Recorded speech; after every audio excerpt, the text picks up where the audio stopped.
Greetings, everyone, for today's Scientific Spotlight. Joining us via transmission from the very pinnacle of British technology, the Teacup. Please welcome our special guest, Professor Elemental. Greetings, Professor. Hello. Are you receiving our transmission? Hello, I'm receiving you loud and clear. Excellent, yes. And how is Jeffrey? He was very well. I think he's lost in time at the moment, but I'm sure he's probably very happy wherever he might be. Yes, good. Well, let's get to it, shall we? Why not? What scientific projects are you currently working on? Oh, well, there's a number of things. First and foremost, I'm trying to create a new pair of time travel trousers, because dear Jeffrey stole my last pair and is lost somewhere in time and space. So that's really an imperative. In my spare time, I'm working on a blunderbuss that shoots gerbils at very high velocity. Don't know why, but I just got a feeling I might need one at some point in the future. And you can never be too careful, can you? According to your musical journal, you claim to be an exotic dancer, Yes. tertiary to your career as an explorer and scientist. Yes. Could you demonstrate some of this exotic dancing? Well, I mean, I don't like to these days. I've got a bit of a dicky hip and shattered knees. I've got watery ankles as well. But since you ask so nicely, I suppose I could.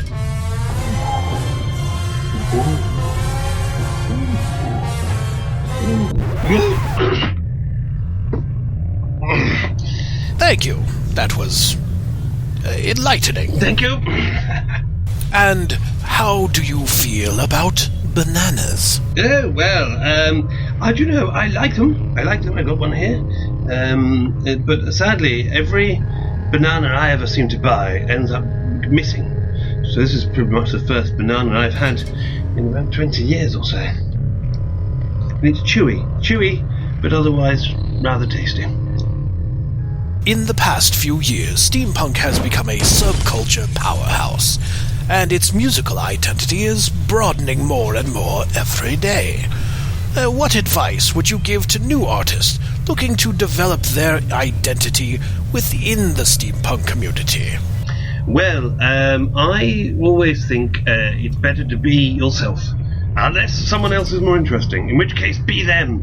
The way I did it was just to think of all the things about myself that I was slightly ashamed of, or that people considered weird, and to bring those to the forefront until I had whipped up a nice little career for myself. So that's my advice. Other than that, just keep it silly. I mean, we don't need anything more sensible and serious in steampunk. It should be ridiculous, as far as I'm concerned. I see.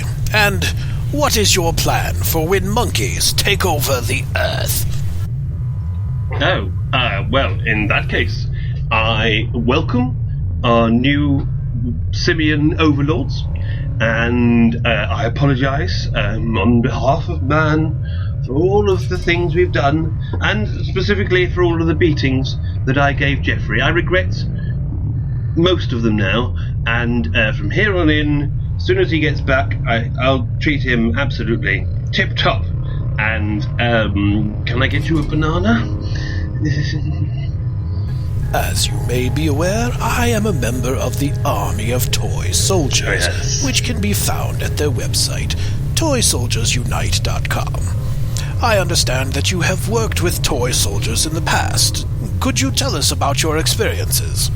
Oh, yes, absolutely. Well, for my money, the Toy Soldiers are pretty much one of my favourite crews in the whole world, and I love the fact that it's continued on after Dr. Steele has kind of gone his separate ways. There are people that are like, no, we like the ideals, we like this idea, and we like the creativity, and we're going to stick with it and make it into our own thing.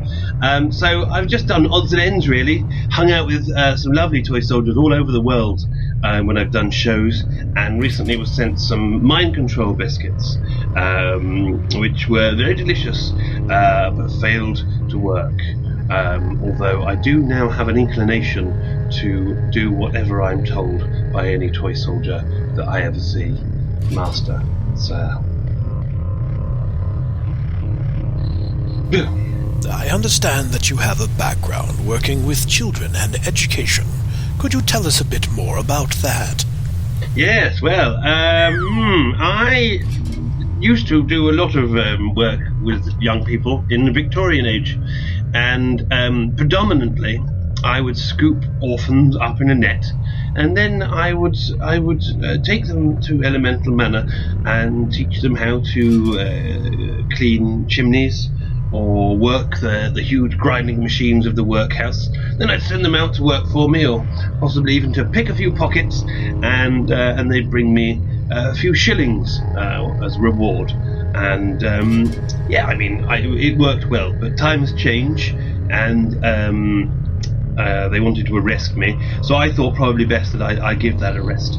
And now I just do a few rap workshops here and there with youth groups and schools, and jolly good fun. It seems we're nearly out of time. Good Lord. Before we go, is there anything you'd like to say to the viewers of this program? Oh yes, I would really implore you, please, wherever you are, whenever you are, keep an eye out for Jeffrey. He's lost in time. If you go to ProfessorElemental.com, you can find all kinds of things, music and comics, and most importantly, an appeal for Jeffrey. If you want to make a picture, or draw a picture, or take a photo of dear Jeffers, where you think he might have ended up, please post it on there, and keep an eye out, because there's going to be a big campaign, a new album, comic, and all sorts, where I am sure, one way or another, I'll track down my favourite ape. Yes. Excellent. And once again, thank you, Professor Elemental, for joining us today. No, thank you. An absolute pleasure.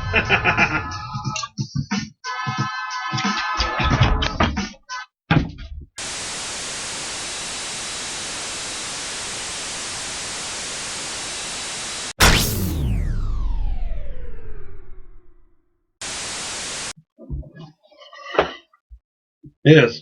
Hope that'll do, old boy. Cheers!